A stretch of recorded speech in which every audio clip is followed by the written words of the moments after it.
ओम शांति। मधुबन मुरली 2023 सितंबर 22। आज का महावाक्य है, पद का आधार पढ़ाई पर है, पढ़कर फिर पढ़ाना है, गली गली में जाकर बाप का परिचय देना है। आज का बाबा का प्रश्न है, तुम बच्चों को किस इच्छा से परे रहकर सेवा में लगे रहना है? बाबा का आज का उत्तर है, तुम रहमदिल बच्चे हो, तुम्हें किसी से पैसा लेने की इच्छा नहीं रखनी है। इस इच्छा से परे रहकर दान करने की सेवा में दूसरों को आप समान बनाने में लगे रहना है। बुद्धि में रहे, जिसकी तकदीर में होगा वो बीज अवश्य बोएंगे। अगर कोई बाचा या कर्मणा सेवा नहीं कर सकते हैं तो धन से भी सहयोगी बनते हैं। गरीब बच्चे तो चावल मुट्ठी देकर महल ले लेते हैं। गीत है, प्रीतम आन मिलो। विस्तार है, ओम शांति। प्रीतमाओं के लिए एक ही पुकार काफ़ी है। अब ये किसने पुकारा और किसको, ये तो सिर्फ तुम बच्चे ही जानते हो, क्योंकि तुमने बाप द्वारा बाप को जाना है। फादर सोच सन, फिर सन सोच फादर, ऐसा कायदा है। अब प्रीतमाएँ सब प्रीतम को पुकारती है। गीत तो श्री कृष्ण के लिए गाया हुआ है। सबकी श्री कृष्ण के साथ प्रीत तो है ही। श्री कृष्ण के भक्त समझते हैं श्री कृष्ण ने राजयोग सिखाया था। वास्तव में प्रीतम सबका एक ही है। सर्व पतितों को पावन बनाने वाला एक ही है। निराकार को ही याद करते हैं, परंतु परमपिता परमात्मा को फिर यथार्थ रीति जानते नहीं। निराकार का यथार्थ अर्थ क्या है सो जानते नहीं। बाप ने समझाया है, वास्तव में एक ही राम है, हे प्रभु, हे ईश्वर, हे गॉड। एक को पुकारते हैं। कोई जिस्मानी मनुष्य या देवता को नहीं पुकारते। बुद्धि निराकार तरफ चली जाती है। गॉड फादर सभी का एक ही है। समझते भी हैं हम ब्रदर्स हैं, परंतु आत्माओं के रूप में है। यूँ तो हर एक अपने अपने धर्म का है। अपने धर्म के भाई बहन भी लड़ते रहते हैं। जब सभी दुखी होते हैं तो बाप कहते हैं, मुझे याद करो, क्योंकि सर्व का पतित पावन मैं ही हूँ। प्रीतम तो सब प्रीतमाओं का एक ही है।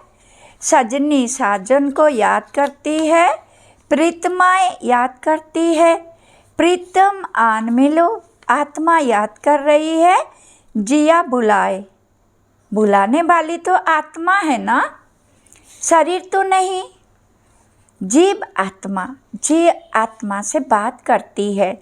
दुनिया में मनुष्य तो देह अभिमान होने कारण अपने को शरीर समझते हैं। तुम बच्चों को ये पक्का पक्का समझना है कि जीव की आत्मा बुलाती है। आत्मा प्यार करती है। शरीर शरीर से प्यार नहीं करती। आत्मा शरीर धारण करती है। इस समय का प्यार भी अशुद्ध है। देवी देवताओं का प्यार तो बहुत शुद्ध होगा ना। मनुष्य समझते हैं प्यार विकार का ही होता है, परंतु सत्ययुग में प्यार है, लेकिन वहाँ कोई भी विकार नहीं होता है। बाप तुम बच्चों को 21 जन्म के लिए इन विकारों से बचाते हैं। तुम ये बातें किसको बहज समझाओ तो सुनकर बड़ा खुश होंगे। तुम कहते हो बाबा सर्विस नहीं होती है, परंतु सर्विस के तरीके तो बहुत बताते हैं।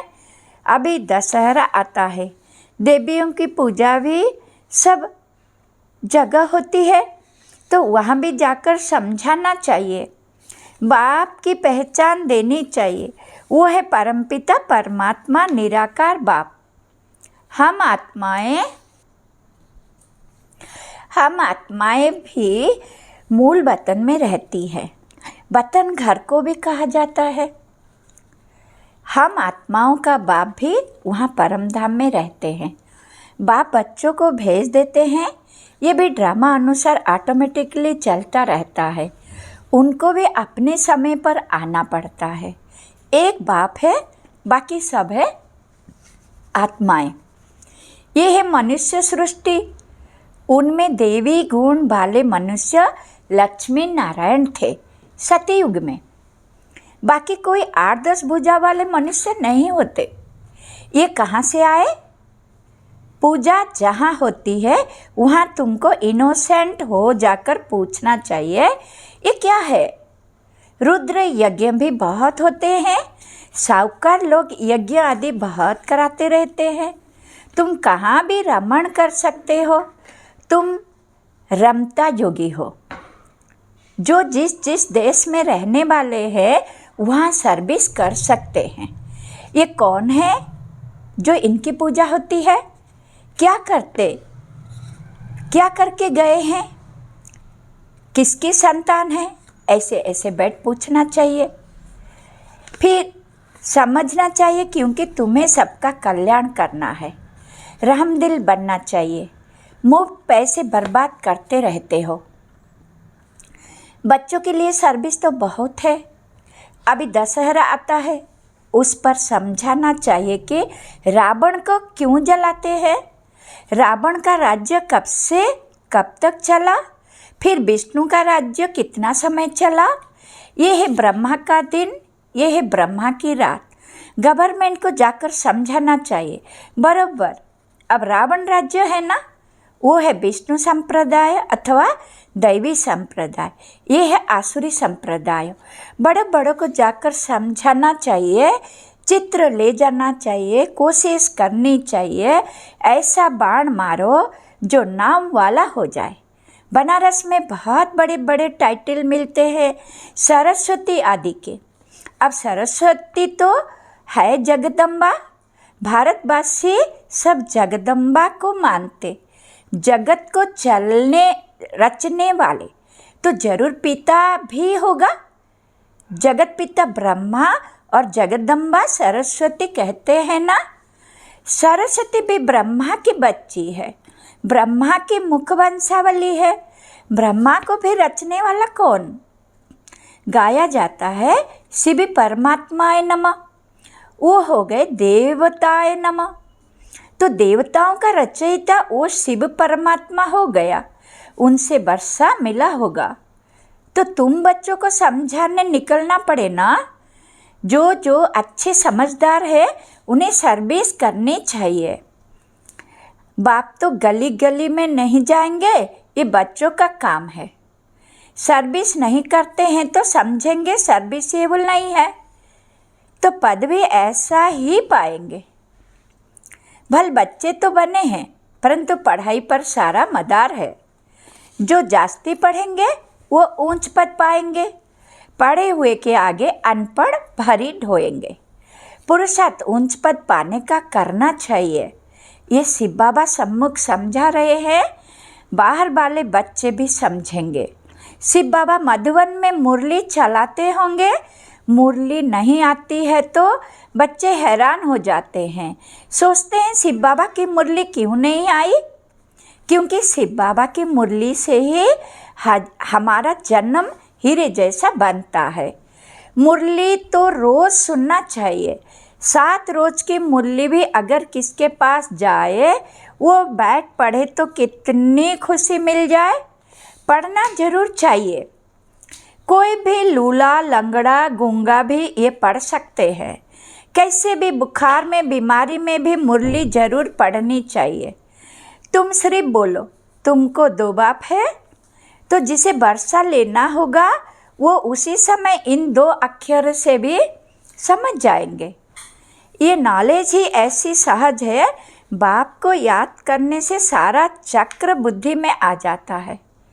जितना बुद्धि में चक्र फिराएंगे तो चक्रवर्ती बनेंगे। बाप कहते हैं जो मेरे भक्त हैं अथवा लक्ष्मी नारायण आदि को मानने वाले हैं, उनको समझाओ तुम ही देवी देवता थे, 84वां चक्र लगाया, अब फिर देवता बनो। ये बाबा भी लक्ष्मी नारायण का भक्त था ना। पुजारी से फिर पूज्य बनते हैं। लक्ष्मी नारायण पूज्य है ना। तुम लक्ष्मी नारायण के मंदिर में जाएंगे, कहेंगे कल इनकी पूजा करते थे, आज हम वो बन रहे हैं। समझाना तो बड़ा सहज है। तुम बच्चों को रहमदिल बनना है। जिसको सर्विस का शौक़ होगा वो सिखलाने वाली ब्राह्मणी का साथ पकड़ेंगे। हमको बैठ समझाओ। तुम खाते हो शिव बाबा के भंडारे से, तो शिव बाबा की सर्विस करनी पड़े ना। सभी शिव बाबा की भंडारी में डालते हैं। समझते हैं हम शिव बाबा की भंडारी से खाते हैं, तो मनसा वाचा कर्मणा सर्विस करनी चाहिए। यहाँ तुमको कितना मज़ा आता है, वो मज़ा घर में आ नहीं सके। मनसा सर्विस भी करनी है, याद करना है, पवित्र बनना है, शंख ध्वनि भी करनी है। कर्मणा कोई भी यज्ञ सर्विस करनी है। शुरू में मम्मा बाबा भी बर्तन मांजते थे, गोबर के छेने खंडे बनाते थे, देह अभिमान तोड़ने के लिए सब करते थे। अभी फिर बहुतों में दिन प्रतिदिन देह अभिमान बढ़ता जाता है। यज्ञ का खाते हैं तो सर्विस भी करनी चाहिए। बाप को याद करने से विकर्म विनाश होंगे। सर्वव्यापी कहने से विकर्म विनाश कैसे होगा? सर्वव्यापी कहने से तो बुद्धि का योग लग नहीं सकता। तो ये सेवा सबकी करनी है। दान देना है, वो सेवा नहीं तो स्थूल सेवा करो। वो भी नहीं कर सकते हो तो धन की सेवा करो, तो वो भी सर्विस हो जाएगी। बीज बोया जाता है तो उनका फल निकलता है। यहाँ चावल चपट्टी देने से महल मिल जाते हैं। किसको भी कहना नहीं है कि बीज बो, तकदीर में नहीं होगा तो कभी बुद्धि में आएगा ही नहीं। साहूकार लोग होते हैं तो 5 लाख का भी इंश्योरेंस करते हैं। गरीब होगा तो 500 का करेगा, इंश्योरेंस करेगा 500 का। यहाँ फिर गरीब सबसे जास्ती इंश्योर करते हैं। गरीब के चावल मुट्ठी भी साहूकार के धन से इक्वल हो जाते हैं। मम्मा ने देखो क्या इंश्योर किया, तन मन से देखो कितनी सेवा की। बहुत धन देने वालों को भी इतना पद नहीं मिल सकता जितना उनको मिलता है। तुम हो नर से नारायण बनने वाले। ये नॉलेज है ही स्वराज्य योग। हर एक की बुद्धि समझ सकती है। हम मम्मा बाबा को फॉलो करते हैं, पुरुषार्थ करना चाहिए ना। ये ज्ञान सागर तो गलियों में नहीं जाएगा। न बाबा पब्लिक में भाषण कर सकते हैं। बाप कहते हैं मैं तो बच्चों के सामने बैठ भाषण करूँगा। मैं सबका बाप हूँ, तुम माताएं कुमारियाँ हो, तुमको जाकर भाषण करना है। फिर भी तुम बिके हो। अभी जगदम्बा पर कितना बड़ा मेला लगता है, कुछ तो सर्विस करके गई है ना। तुम बतला सकते हो, वहाँ बहुत सर्विस कर सकते हो। सर्विसेबल बच्चे आप ही सर्विस करते रहेंगे। जो आप ही करे सो देवता। सुबह हो जाओ, रात को लौट जाओ। सर्विस करने की हिम्मत चाहिए। बहुत अच्छे अच्छे बच्चे हैं, परंतु कोई ना कोई बंधन में है। रुद्र ज्ञान यज्ञ में अवलाओं पर अनेक प्रकार के विघ्न पड़ते हैं। प्रैक्टिकल में देख रहे हो तो बाप से यदि वर्षा लेना है, सर्विस में तत्पर रहना है। श्रीमत पर चलो। हाँ, लौकिक माँ बाप आदि है तो उनकी सर्विस भी करनी है, साथ साथ ये सर्विस भी करना है। बॉम्बे में भी अम्बा के मंदिर में बहुत जाते हैं, वहाँ भी जाकर सर्विस करते हैं। हाँ, ऐसे जो सर्विस करेंगे उनको गवर्नमेंट भी शरीर निर्वाह अर्थ देने के लिए तैयार है। यदि कुछ भी समझने वाले नहीं हैं, फिर भी मेहनत करो, कोई ना कोई निकल आएगा। सर्जन बहुत चाहिए। तुम अंधों की लाठी। तुम बच्चों के लिए तुम बच्चों के लिए सर्विस तो ढेर है, तुमको कोई से पैसा आदि लेने की ज़रूरत नहीं, इच्छा भी नहीं करनी है। तुमको तो रहमदिल बनना है। रहमदिल बाप के बच्चे भी रहमदिल, जो बहुतों को मार्ग बताएंगे वो पद भी ऊंच पाएंगे। सुनते तो बहुत है ना, यहाँ से गए तो फिर भूल जाता है। नंबर बार धारणा करते हैं, इसमें बड़ी अच्छी मेहनत करनी चाहिए। 21 जन्म का राज्य भाग्य मिलता है, कम बात थोड़ी ही है। जैसे गवर्नमेंट कहती है सोना हराम है, बाप भी कहते हैं नींद को जीतने वाले बनो, रात को भी कमाई करो। कोई शरीर छोड़ते हैं तो समझते हैं ड्रामा में उनका उतना ही पार्ट था। अनन्य बच्चे जो होते हैं वो आते हैं, कोई तो बहुत आंसू बहाते पछताते हैं, हमने सर्विस नहीं की, बाप का कहना नहीं माना। ऐसे ऐसे भिन्न प्रकार के होते हैं। बाबा साक्षात्कार कराते हैं, तुमको कितना कहते थे सर्विस कर आप समान बनाओ, तुमने कुछ नहीं किया। फिर रोते हैं, धर्मराज के आगे भी रोते हैं, मार खाते हैं, इम्तिहान हो गया, रिजल्ट निकल गए, फिर रोने से कुछ फ़ायदा भी नहीं हुआ। अभी प्रीतम आया हुआ है प्रीतमाओं को ले जाने, कहते हैं आओ तो हम तुमको विश्व की महारानी बनाएंगे, जो पुरुषार्थ करेंगे वो बनेंगे। स्टार्स में भी नंबरवार होते हैं, कोई तो बहुत चमकते हैं, तुम पुरुषार्थ कर रहे हो, ऊपर में तुम्हारे पिछाड़ी की रिजल्ट का यादगार है। अभी तो ग्रहण लगता है ना, चलते चलते ग्रहचारी बैठ जाती है तो तूफान से निकल नहीं सकते। ग्रहण लगा, ये गिरा। ग्रहण बहुतों को लगता है, ग्रहचारी माता पिता को भी भुला देती है। परिपूर्ण तो कोई बने नहीं है, माया भी रुस्तम से रुस्तम को लड़ेगी। अच्छा, मीठे मीठे सिखिलदे बच्चों प्रति माता पिता बाप दादा का याद प्यार और गुड मॉर्निंग। रूहानी बाप की रूहानी बच्चों को नमस्ते नमस्ते नमस्ते। हम बच्चों को भी बाप दादा को याद प्यार गुड मॉर्निंग नमस्ते नमस्ते नमस्ते। धारणा के लिए मुख्य सार नंबर 1, रमता योग्य बन सेवा करनी है।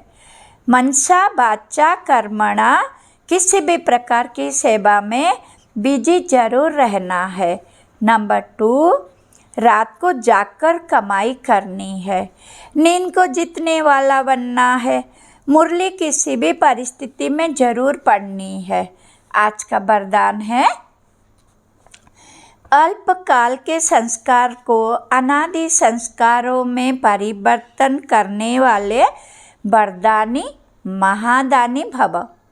विस्तार है, अल्पकाल के संस्कार जो न चाहते हुए भी बोल और कर्म कराते रहते हैं, इसीलिए कहते हो मेरा भाव नहीं था, मेरा लक्ष्य नहीं था, लेकिन हो गया।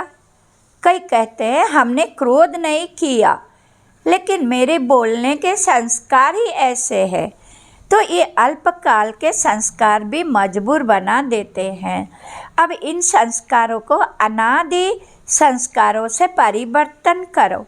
आत्मा के अनादि ओरिजिनल संस्कार है सदा प्रसन्न, सदा वरदानी और महादानी। स्लोगन है, परिस्थिति रूपी पहाड़ को उड़ती कला के पुरुषार्थ द्वारा पार कर लेना ही उड़ता बनना है, उड़ता जोगी बनना है। ओम शांति। धन्यवाद। स्वीट शिव बाबा, शुक्रिया शुक्रिया शुक्रिया।